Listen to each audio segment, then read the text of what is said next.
রাস্তা দিয়েই তো অভ্র অফিসে যায়। এই টাইমে আমাকে এখনই ওকে ধরতে হবে এখানে। যে করে হোক আজকে আমাকে সব কথা ওকে বলতেই হবে, এরপর তো অনেক দেরি হয়ে যাবে। কিন্তু অভ্র এখনো আসছে না কেন?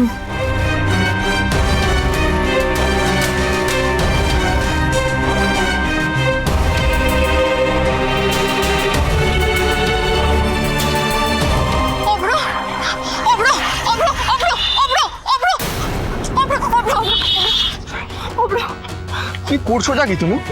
হ্যাঁ, রাস্তার মাঝখানে এরকম অ্যাক্সিডেন্ট হয়ে গেলে কি হতো? আমার আর কি করার ছিল অভ্র? তুমি আমার ফোন তুলছো না, কোনো কন্ট্যাক্ট রাখছো না আমার সাথে। আমার তোমার সাথে অনেক কথা আছে অভ্র। তুমি জানো না আমি কতক্ষণ ধরে ওয়েট করে আছি তোমার জন্য এখানে। তুমি কি রাস্তার মাঝখানে এখন সিন ক্রিয়েট করবে? তুমি কেন আমার সিচুয়েশনটা বুঝছো না অভ্র? তুমি হঠাৎ করে কন্ট্যাক্ট অফ করে দিলে আমি কোথায় যাব অভ্র? শোনো, আমাদের রিলেশনটা আর এগিয়ে নিয়ে যাওয়া সম্ভব নয়। তুমি আমাকে ভুলে যাও আর আমার সাথে কোনোদিনও কন্ট্যাক্ট করবে না। অভ্র, আমি প্রেগন্যান্ট।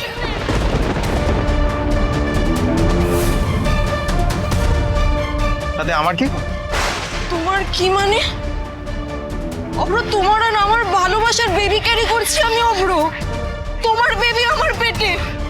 তোমার কি মানে? অভ্র, আমি তো এই কথাটা কাউকে বলতে পারছি না। শোনো, প্রথমত তুমি প্রেগনেন্ট কিনা আমি জানি না। দ্বিতীয়ত তুমি আমার বেবি ক্যারি করছো কিনা সত্যি আমি বুঝতে পারছি না। তাই এই ফালতু ঝামেলার মধ্যে আমাকে জড়ানোর চেষ্টা করো না। এখন তো দেখছি মাই ঠিক বলছিল, তোমার ইন্টেনশন ভালো নয়। তাই বারবার তোমাকে ওয়ার্ন করে দিচ্ছি আমি। হ্যাঁ, আমাকে এসব নোংরামির মধ্যে জড়িও না। না অভ্র, না প্লিজ প্লিজ অভ্র, তুমি এভাবে যেতে পারো না অভ্র।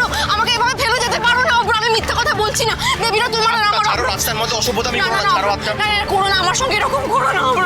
প্লিজ আমাকে এরকম ভাবে ছেড়ে যেও না।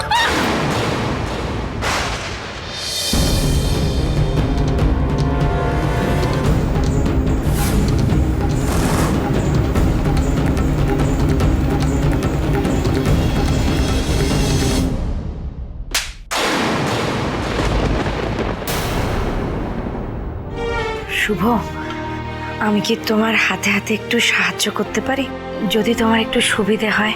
না না, আমি তো মায়ের জন্য একটু স্যুপ বানাচ্ছিলাম, হয়ে এসছে, কিছু করতে হবে না। শুভ, একটা কথা বলবো, তুমি যদি অভয় দাও। বলছিলাম, সেবন্তীর দেখাশোনার ভারটা যদি তুমি আমার উপর দাও, মানে তোমার চাপ যদি একটু কমে। মানে আমরা সবাই তো আছি, আপনি কেন মায়ের দায়িত্ব নেবেন?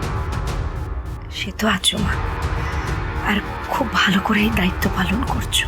তোমাদের এটা মনে হতেই পারে যে আমি দায়িত্ব নেওয়ার ছলে সেবন্তীর ওপর আমার রাগ অভিমান এই শোধ তুলতে পারি না মা। নিজের ছেলেকেই যখন ধরে রাখতে পারলাম না, তখন ভগবানের ওপর রাগ দেখানো ছাড়া আমার আর কিছু করার নেই। কাকিমা, আপনি কি মনে করেন বলুন তো? এই বাড়ির সবাই আপনার পর। আসলে আমি তো এই বাড়িতে একটা বোঝা হয়ে রয়েছি না। যদি একটা কাজের দায়িত্ব পাই তাহলে ভালো লাগবে, না হলে নিজেকে বড়। কাকিমা প্লিজ এইভাবে ভাববেন না, আর আপনি কখনো নিজেকে বোঝা মনে করবেন না কাকিমা। একটা কথা মাথায় রাখবেন, এই বাড়িতে কিন্তু আপনারও অধিকার আছে। এটা আপনার ছেলের বাড়ি।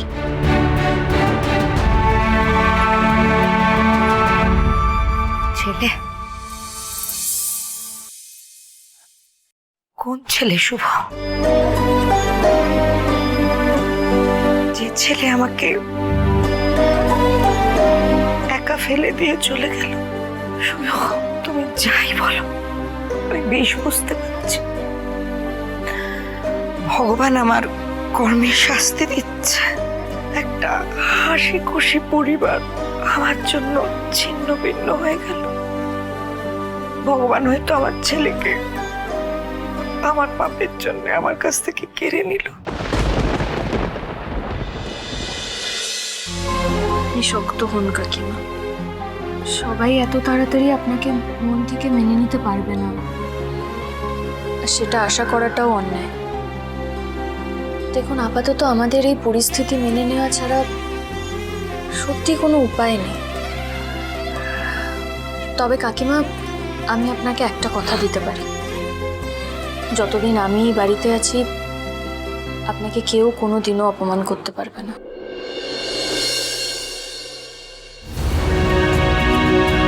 শুভ, তাড়াতাড়ি এসো। ম্যানেজার ইন্টারভিউর জন্য অনেকে এসছে, তার ওখানে না গেলে কমলি আর সামলাতে পারবে না।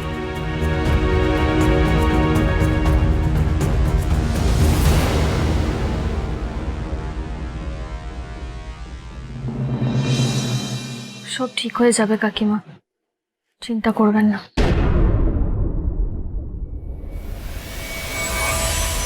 এই দেখি দেখি সবাই লাইনে দাঁড়াও ঠিক মতন। শোনো, তোমাদের কাগজপত্র সব ঠিকঠাক আছে তো? যাও যাও, এক এক করে গিয়ে ওখানে বসো। যাও যাও যাও,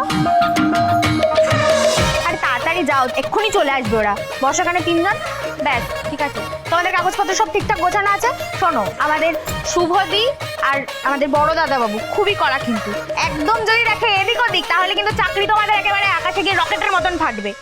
সব ঠিকঠাক গুছিয়ে নিয়েছো তো? এক্ষুনি চলে আসবে কিন্তু ওরা, আমি ডাকবো।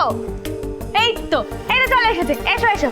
এই তো দেখো আমাদের শুভদি আর বড় দাদা বাবু, যাও সবাইকে প্রণাম করো। এই না না না না না না না, কি হচ্ছে? আরে আমি তো লাইনটা ম্যানেজ দিচ্ছিলাম। তোমরা ইন্টারভিউ শুরু করে দাও, আমি বাইরেটা ম্যানেজ করে নিচ্ছি। ও ঠিক আছে, তুমি একজন একজন করে পাঠাও, আমরা শুরু করে দিই। ঠিক আছে,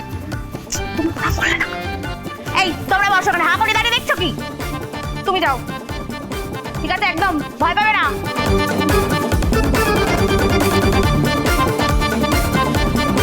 কমলি, তুই এখানে কি করছিস? এখানে টাইম নষ্ট করছিস কেন তুই? বাড়িতে কত কাজ পড়ে আছে জানিস? সেগুলো কে টাই ডিটিস করে শুনি? তা আমি কি এখানে গায়ে হাওয়া লাগাচ্ছি নাকি? দেখছো না বাড়ির কতগুলো ছেলে পেলে এসেছে, তাদেরকে তো সামলাতে হবে নাকি? ওদেরকে সামলাতে হবে না, আগে নিজেকে সামলা। যাদের কাজ তারা দেখে নেবে, বেশি পাকামি না করে না, নিজের কাজটা কর। সুযোগ পেলেই শুধু ফাঁকিবাজি। হ্যাঁ, আমি তো ফাঁকিবাজি করি, সবার তো এমনি এমনি কাজগুলো হয়ে যায়, তাই না? সারাদিন শুধু টাইটেই ঝিটিস টাইটেই ঝিটিস।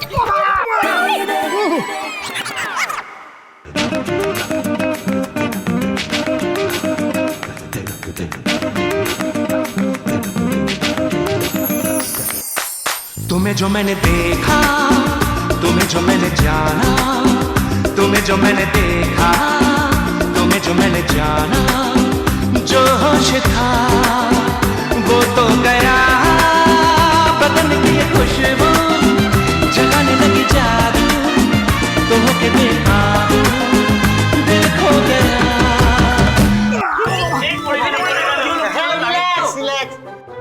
আমি পড়িনি, আমি এভাবে পড়ে যেতেই পারি না, আমার হৃদয়টা পড়ে গেল। কোথায় গেল, কোথায় যে গেল হৃদয়টা আমার? সারা জীবন চলার পথে আমার সবাই শুধু ল্যাং মেরে গেছে, শুধু তুমি আমাকে খপাত করে ধরলে। বলছি এখানে না চাকরির ইন্টারভিউ চলছে, বার্ধক্য ভাতা দেওয়া হচ্ছে না। রিল্যাক্স রিল্যাক্স, আমি বুড়ো ভাম নই, রিল্যাক্স। আমি এখনো কচি পাটার হাড্ডি চিবিয়ে খেতে পারি। তো কচি পাটা চাই যখন বাজারে যান না, এখানে কি চাই? যত সব চলে গেল। দাদা, ওটা লাগেনি তো? রিল্যাক্স, আমার লাগেনি, রিল্যাক্স। এ কি, আপনি মাটিতে বসে কেন? Interview, relax. এখানে মাটিতে না বসে সোফায় বসুন না। ঠিক আছে, রিল্যাক্স রিল্যাক্স। এই রঞ্জিনী, এদিকে এসো, কথা আছে। রিল্যাক্স।